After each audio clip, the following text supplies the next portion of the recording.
Good morning students. आज class 11 से related maths के टॉपिक के बारे में चर्चा करेंगे हम, जो कि एक एवरेज स्टूडेंट्स को एक बहुत बड़ा तनाव लगता है इस टाइप के टॉपिक में, परम्यूटेशन और कॉम्बिनेशन, कि इनमें क्या डिफरेंस होता है। और यहाँ पर हम अगर इन दो पार्ट से रिलेटेड बात करते हैं तो कौन सा एक वेरिएशन होता है जिसकी वजह से हमको क्वेश्चन में कंसेप्ट क्लियर नहीं हो पाते। तो परम्यूटेशन और कॉम्बिनेशन को हिंदी में क्रमचय और संचय बोलते हैं। ये क्रमचय होता है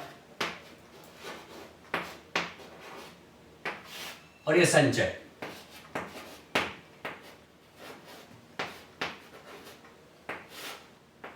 इसको अपन बेसिकली अगर थोड़ा सा ऐसा समझें कि it is just a type of arrangement. ये एक प्रकार का अरेंजमेंट होता है या क्रम को बदलना ऐसा बोल सकते हैं, इसीलिए इसको क्रमचय बोला जाता है, अरेंजमेंट। और ये कॉम्बिनेशन जो है it is just a type of selection. यहां पर सिलेक्शन करते हैं। इसको मैं एक एग्जांपल के माध्यम से आपको समझाने की कोशिश करूंगा। जैसे सपोज करो हमारे पास 3 सब्जेक्ट हैं, एक है हिंदी, दूसरा इंग्लिश और तीसरा मैथ्स।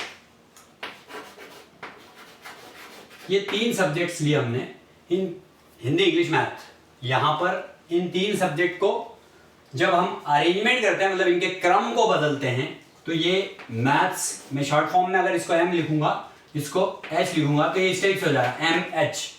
तो इनका क्रम बदल सकते हैं, ये H M, maths Hindi, Hindi maths,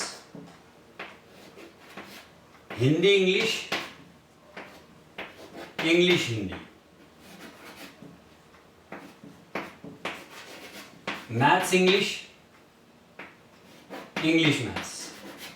तो ये एक तरह से देखा जाए तो 3 में से 2 सब्जेक्ट को का क्रमचय हुआ। 3 सब्जेक्ट्स में से 2 सब्जेक्ट्स का हमने व्यवस्था किया, इनका क्रम जमाया। तो इस टाइप से maths Hindi, Hindi maths, Hindi English, English Hindi, maths English, English maths.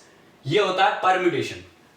अब हम अगर कॉम्बिनेशन या सिलेक्शन की बात करते हैं तो सिलेक्शन में इसी टाइप से हमने अगर मैथ्स, इंग्लिश और हिंदी को अरेंज किया, कोई से 2,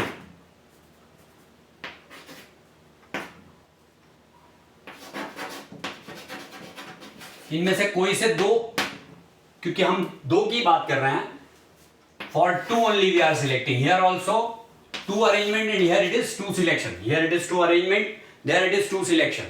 So how can we arrange here these 2 subjects? First is maths English, second is maths Hindi, and third is English Hindi. सिर्फ ये 3 ऐसे ऑर्डर्स हैं जो, अब इनके ऑर्डर को तो हम चेंज कर नहीं सकते कि यहां पर मैथ्स इंग्लिश, इंग्लिश मैथ्स इस टाइप का सिलेक्शन नहीं होता है, क्योंकि ये सिलेक्शन है केवल। इसमें हम अरेंजमेंट करते हैं, उसमें केवल सिलेक्शन करते हैं। तो ये this is only the difference between permutation and combination. And for this in class 11 one formula is introduced in it, that is NPR, that will be equal to P for permutation means n, total n objects में से R objects को आपको permute करना है या इनके क्रम को जमाना है। तो NPR का फॉर्मूला था n factorial upon n minus are factorial, ये इसका फॉर्मूला है। ऐसे ही जब हम कॉम्बिनेशन पढ़ते हैं तो यहां पर NCR is equal to n factorial upon n minus are factorial, r factorial होता है। तो जब मैं यहां पर 3 में से किसी 2 सब्जेक्ट्स को चुनूंगा तो 3P2 लिखूंगा, मींस n की जगह पर 3 और r की जगह पर 2। तो 3 factorial upon 3 minus 2 factorial is equal to 3 into 2 into 1। और यहां पर 3 में से 2 माइनस किया तो 1, 1 का फैक्टोरियल 1 ही होगा। तो 1 से 1 अगर कैंसिल भी होता है, 1 अपन ऐसा भी लिखा रहने दें तो ये 3 टू द 6 हो जाएगा। तो टोटल 6 थे क्या, ये देख लेते हैं, हम चेक करते हैं इसको। 1 2 3 4, 5, 6.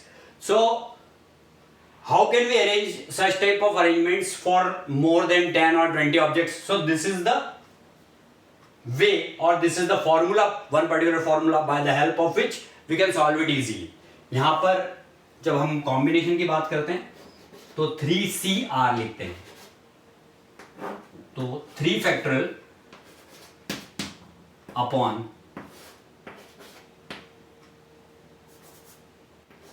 3 minus 2 factorial and then 2 factorial. So it will be 3 into 2 into 1 upon 1 factorial 1 हो गया into 2 into 1. तो ये 2 into 1 से 2 into 1 कट गया, that is 3.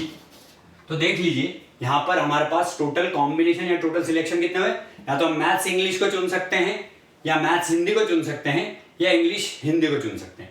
ये इस टाइप का बेसिक डिफरेंस जो है परम्यूटेशन और कॉम्बिनेशन में होता है. और अगर ये चीज आपने बहुत ध्यान से समझ ली तो आपको आगे बायनोमियल थ्योरम वगैरह में भी इसका यूज होता है, और वहां पर हम इसको आगे कॉम्पिटिटिव एग्जाम्स में भी, हमारे कॉम्पिटिटिव एग्जाम के पॉइंट ऑफ व्यू से भी ये टॉपिक बहुत ज्यादा इंपॉर्टेंट है. Here only we are going to close the topic, and please do subscribe this channel.